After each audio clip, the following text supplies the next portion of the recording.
Bonjour à tous. Dans cette vidéo, nous allons nous entraîner à lire les coordonnées de points dans l'espace. Dans ce premier exercice, nous travaillons dans le repère ABDE. Cela signifie que A est l'origine du repère, que AB est l'axe des abscisses, AD l'axe des ordonnées et AE l'axe des côtes. Ainsi, pour donner les coordonnées de chacun des points, je vais d'abord déterminer le déplacement de A vers B, donc vers la droite, ensuite le déplacement de A vers D, donc vers l'arrière, et enfin le déplacement de A vers E, donc vers le haut. Je commence par l'origine du repère. Le point A a pour coordonnées 0, 0, 0. Ensuite, le point B. Pour me déplacer de A vers B, je n'ai besoin que de me déplacer d'une unité sur l'axe des abscisses. Ainsi, les coordonnées du point B sont 1, puisque je me suis déplacée d'une unité vers la droite, et 0, 0, puisque je ne suis ni allée vers l'arrière, ni vers le haut. Pour le point D, pour aller de A vers D, je n'ai besoin que de me déplacer d'une unité sur l'axe des ordonnées. Ainsi, les coordonnées du point D sont 0, puisque je n'ai pas eu besoin d'aller vers la droite, 1, puisque j'ai reculé, et 0, puisque je n'ai pas eu besoin de monter.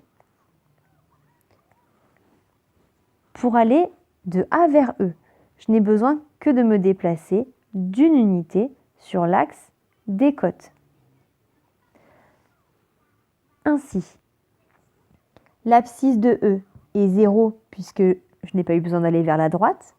L'ordonnée est 0 puisque je n'ai pas eu besoin d'aller vers l'arrière. Et la cote est 1 puisque je suis montée d'une unité.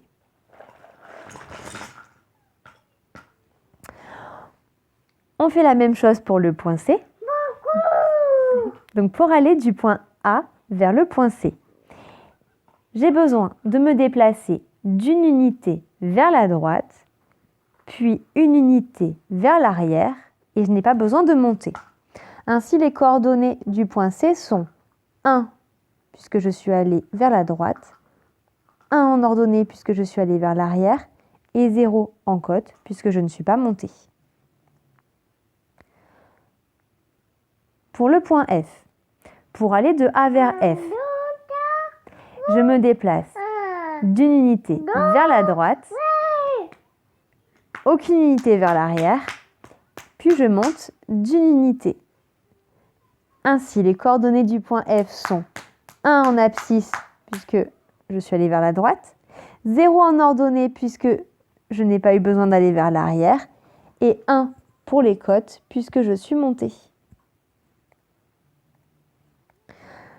Pour le point G, pour aller de A vers G, je me suis déplacée d'une unité vers la droite, une unité vers l'arrière et une unité vers le haut. Les coordonnées du point G sont donc 1 en abscisse, 1 en ordonnée et 1 en côte. Pour le point H, pour aller de A vers H, j'ai besoin de me déplacer d'une unité sur l'axe des ordonnées, puis d'une unité sur l'axe des côtes. Ainsi, les coordonnées de H sont 0 en abscisse, puisque je ne me suis pas déplacée vers la droite, 1 en ordonnée, puisque j'ai reculé d'une unité, et 1 en côte, puisque je suis montée d'une unité. Il ne me reste plus qu'à m'occuper des points IJK. Donc là, c'est un peu particulier, puisque vous voyez que AI correspond à 1 quart de B, puisque 1, 2, 3, 4 carreaux. Donc I correspond à la graduation 1 quart sur l'axe des abscisses.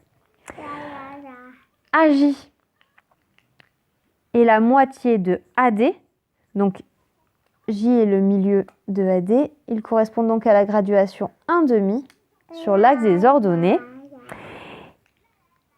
Et la distance AK correspond à 1/4 de la distance AE, puisque 1, 2, 3, 4 carreaux. Donc le point K correspond à la graduation 1/4 sur l'axe des côtes.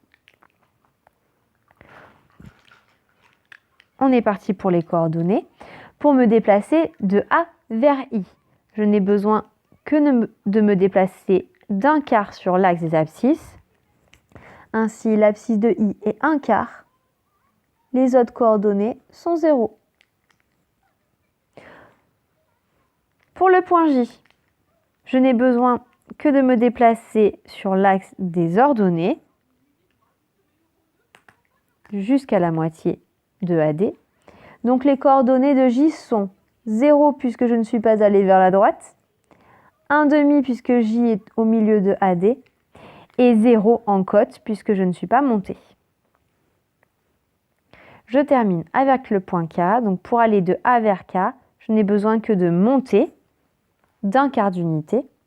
Ainsi, les coordonnées de K sont 0 pour l'abscisse puisque je ne suis pas allée à droite, 0 en ordonnée puisque je n'ai pas reculé, et 1/4 en côte puisque je suis montée d'1/4 d'unité.